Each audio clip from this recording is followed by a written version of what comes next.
আসসালামু আলাইকুম। নতুন আরও একটি শুটকি মাছের ভিডিও নিয়ে হাজির হয়ে গেলাম। আজকে তৈরি করে দেখাবো সামুদ্রিক কোরাল শুটকি ভুনা। আশা করি নতুনদের কাজে আসবে। চলুন রেসিপি তৈরি করতে যা যা উপকরণ লাগছে দেখে নেওয়া যাক। নিয়েছি 1 কাপ রসুনের কোয়া। এখানে 240 ml পরিমাপ কাপের 1 কাপ পরিমাণ রসুন ব্যবহার করেছি। সেম কাপের 1 কাপ পরিমাণ পেঁয়াজ কুচি নিয়েছি। শুটকিতে পেঁয়াজ রসুনের পরিমাণ একটু বেশিই লাগে। আদা বাটা নিয়েছি 1/2 টেবিল স্পুন।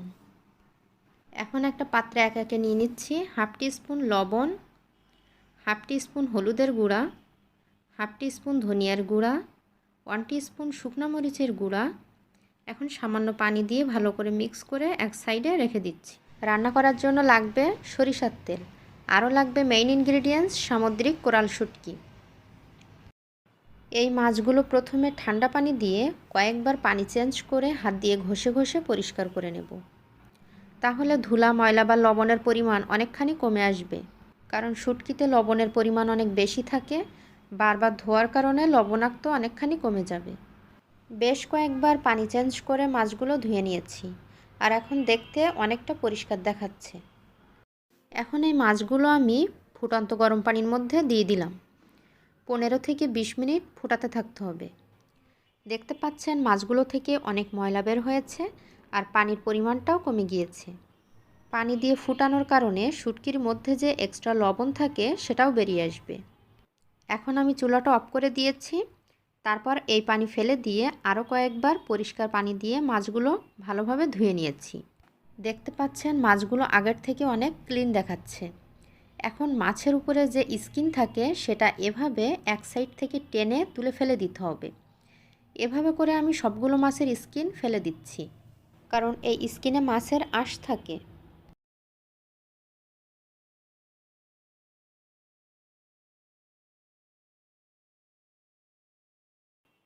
এখন আমি মাছগুলো আবারও ঠান্ডা পানি দিয়ে ভালো করে ধুয়ে নিয়েছি।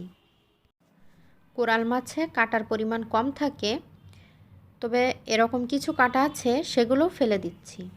তারপর সবগুলো মাছ এভাবে ছোট ছোট করে কেটে নিচ্ছি। সবগুলো মাছ কাটা হয়ে গিয়েছে। এখন এই মাছগুলো আমি আবারও পানি দিয়ে ভালো করে ধুয়ে নেব।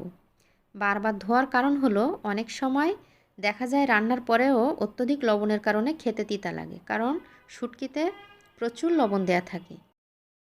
এখন চুলাটা জ্বালিয়ে চুলায় একটা প্যান বসিয়ে দিয়েছি। পরিমাণ মতো সরিষার তেল দিয়ে দিলাম। অবশ্যই সরিষার তেলটা ব্যবহার করার ট্রাই করবেন। আর শুটকিতে কম্পারেটিভলি তেল একটু বেশিই লাগে। মাছগুলো দিয়ে দিয়েছি। চুলার ফ্লেম মিডিয়াম টু হাইয়ে থাকবে। মাছগুলো ভাজতে হবে আর নাড়তে থাকতে হবে। মাছগুলো ভাজা হয়ে গিয়েছে। এখন দিয়ে দিলাম পেঁয়াজ কুচি।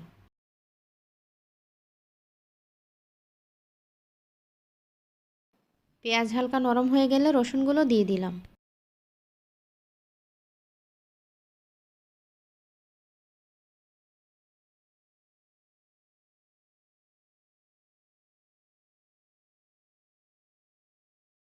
কিছুক্ষণ নাড়াচাড়া করার পরে পেঁয়াজের কালারটা যখন চেঞ্জ হয়ে লাল হয়ে আসবে তখন আদা বাটা দিয়ে দিলাম।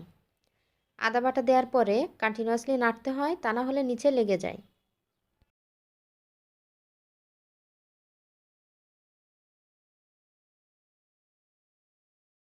সবগুলো উপকরণ যখন ভালো করে ভাজা হয়ে যাবে তখন আগে থেকে প্রিপেয়ার করে রাখা গুঁড়া মশলার মিশ্রণটা দিয়ে দিলাম।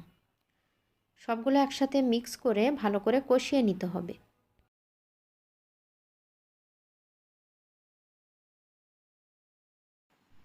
পানিটা শুকিয়ে যখন উপরে তেল ভেসে উঠবে তখন ফুটন্ত গরম পানি দিয়ে দিতে হবে। আমি একবারে পানি না দিয়ে টোটাল 2বারে অল্প অল্প করে পানি দিয়ে মাছটা রান্না করে নেব। তাহলে মাছটা ভালোভাবে সিদ্ধও হবে, আবার খেতেও টেস্টি হবে। দেখতে পাচ্ছেন পানি অনেকটা কমে এসেছে। ওয়েট করতে হবে আরও কমে আসা পর্যন্ত।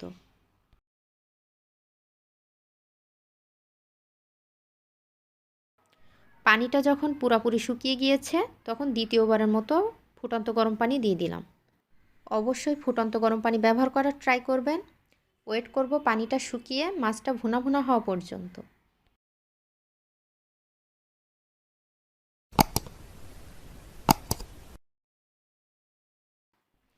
দেখতে পাচ্ছেন আমাদের কোরাল শুটকি ভুনা পুরোপুরি কমপ্লিট।